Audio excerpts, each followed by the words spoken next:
So it's a phone that looks like an iPod, that helps make you less addicted to the screen, and gives you lots of smartphone features. But is it enough? What's up, guys? So I've always loved these early iPods. The design, the way it fits in your hand, the smooth controls, the simple black and white screen. Maybe I'm just nostalgic for the early MP3 days, but I really feel like these things were more conducive to mindful listening. Sure, my phone today can accomplish all of this and much more, but the massive color display, the constant notifications, the fact that Balatro is only a few clicks away, it's a lot harder to just sit and enjoy a full album. In the past few years, there's been a revival of iPod-like music players, which is great, but personally, I don't love the idea of carrying two different objects in my pocket. And that's when I stumbled on this. The Mudita Compact is a minimalist e-ink touchscreen phone. It's one of a growing number of phones designed to reduce screen addiction and to improve user privacy. However, unlike your typical dumb phone that uses a dial pad, the Mudita has many of the benefits of a smartphone, including essential apps, but without the distractions of social media or the constant data tracking. More importantly, for our purposes, it has some really great music features that actually come pretty close to the feeling of an iPod. However, the question remains, can this thing actually be used as an everyday phone? Or will I end up reverting back to the dreaded smartphone?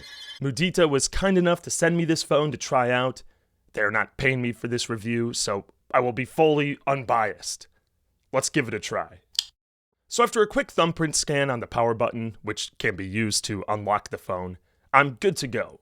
Right off the bat, I have to say the e-ink screen looks great and is very fast and responsive, at least compared to the e-readers I've used before. If you're wondering why a phone made in the year 2026 has a black and white screen, well, the simplicity is the point. The digital world is a whole lot less addicting when it looks like a literal newspaper. It's easier on the eyes, clearer in the sun, and gives the phone amazing battery life. Mudita says up to 6 days with light usage. In my experience, it could last about 3 days on a single charge, which is still light years better than my old phone. Along with calling and texting, the Compact supports a handful of official apps. You can add more unofficially, but we'll get to that later. There's an alarm, a calculator, notes, a voice recorder, weather, an e-reader, a chess game, a calendar, a camera, which does in fact take color photos and videos after you send them to a friend, a simple meditation app, a music player, and finally, maps. While the Compact runs a version of Android, it is de-Googled, meaning it does not include the Play Store or Google services. This is by design. The Compact is privacy-focused, so it avoids the data collection and location tracking commonly found on Android phones. There's even this physical switch you can press to stop all wireless activity, which is pretty cool. However, the Compact does provide a navigation app that uses GPS. It actually works pretty well, though it's fundamentally different from Google or Apple Maps. For one, you typically have to be outside for it to find your location. And secondly, it works much better when you know the address of where you're going, rather than trying to search for a business by name. If you can live with these two limitations, I found it works surprisingly well for driving, biking, and walking directions. Not to mention it works offline and isn't sending out your location data. Okay, but let's get down to business and talk music. 3 things I really like about the Mudita Compact are that it has an 1/8-inch headphone output. It supports Bluetooth audio with adjustable bitrate and sample rate. And lastly, it supports microSD cards up to 2 terabytes large. It plays a wide range of audio formats, so whatever your pleasure, you can load this thing up with music and probably get your whole collection on there. Unfortunately, the built-in music player is very basic. It just shows your music and the file structure you have on the card. Tracks are shown alphabetically, not according to album track listing, which is frustrating. However, as I mentioned before, you can add more apps. There's a number of community-created apps, including this podcast app and this more advanced music player. To install them, you connect your phone to a computer via USB and just drag them over.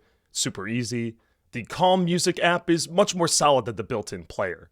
It shows tracks in order, you can sort by artist, song, or album, you can create playlists. It's pretty much got everything you need. It is also possible to install streaming apps on this phone, like Deezer or Tidal, but before I show you that, let's do a sound test. Now, full disclosure guys, while I do love music, I am not an audiophile. I tried finding out what DAC is in this thing. I couldn't find it. Even if I did, I'm not sure I could tell you what it means. However, I can tell you if I think it sounds good or not. So I'm going to take my headphones and I'm going to listen to the same track on 3 different devices. The Compact, an iPhone 13, and my computer going through a Focusrite interface. Let's go.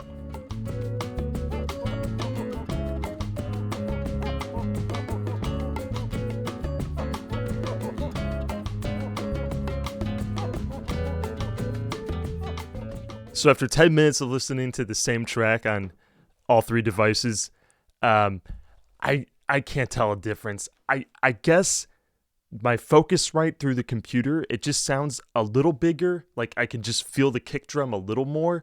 But between the iPhone and the Mudita, there's really no difference. I also tried streaming, playing a WAV file, and listening over Bluetooth, and the result was always the same. Okay, yeah, streaming test. Same result. These guys just, they sound the same. While it may not compare to some audiophile music players, I think the fact that it's indistinguishable from an iPhone is good enough. So, as alluded to, you can put streaming apps on this phone. In fact, you can put just about any app on it. This is not officially supported, but it's pretty easy to do. There's a number of guides explaining how to do it. Most users recommend using Deezer, Tidal, or Qobuz for music streaming, since these work the smoothest. Spotify does work, but it's just a bit too laggy, and the Spotify interface doesn't really look great on e-ink. The Mudita Compact has 3 GB of RAM and a fairly basic processor, so it's not really designed to run big apps like Spotify with tons of moving parts. That said, I gave Deezer a spin, and it works pretty good. It had some occasional glitches, but overall, totally usable. I guess this would be a pretty lousy phone review if I didn't tell you about the actual telephone functions. Calling works great. It sounds good. I was able to transfer my contacts from an iPhone super easily. The one issue in this department is that there's no built-in voicemail. You actually have to call your number to hear your messages. Texting is surprisingly pleasant. It does group messaging, you can send and receive photos. It is a small keyboard, and the autocorrect isn't quite as effective as the iPhones. You have to type a bit slower, but overall, not bad. I also installed WhatsApp, and it's actually been working perfectly. I can open links, send photos, videos, attachments, voice memos, no problem. Some of the other apps I installed include this basic web browser and my city's public transit app. The location features don't work, but I can use it to buy train tickets. Similarly, I think you could install an airline app if you needed to show a boarding pass. The Compact unfortunately does not include a digital wallet, but this provides a workaround for at least some things. A lot of us know we're spending way too much time on these things. Whether it's Instagram, Reddit, YouTube. No, actually, keep watching YouTube. Or maybe like me, you just keep instinctively refreshing your inbox, wondering which videos just got demonetized, searching for that first dopamine hit in the morning, all the way until we fall asleep at night. It feels dystopian, and a minimalist phone kind of gives us an off-ramp. So why don't we all switch right now? Compromises. I think we all have certain smartphone features that we just aren't ready to give up. But switching to a minimalist phone, by definition, is going to require some compromises. For example, the Compact does have a perfectly usable navigation app that works offline and respects your privacy. However, it does not give you the map-based searching you can do on Google Maps, with reviews and photos to determine if you really want to eat there. I did find the Waze app actually works pretty well on the Compact, offering a solid alternative. However, since it is rather processor intensive, you will begin to compromise on battery life. As I mentioned before, Mudita advertises a 6-day battery life, but this is with light usage on their built-in apps. Once you start adding more, like WhatsApp and Deezer, battery life will take a hit. I found that, in my experience, it could last about 3 days with moderate usage of these extra apps, which still definitely beats this thing. So, will I be switching to this thing or not? Before I give my verdict, let's briefly summarize some of the pros and cons.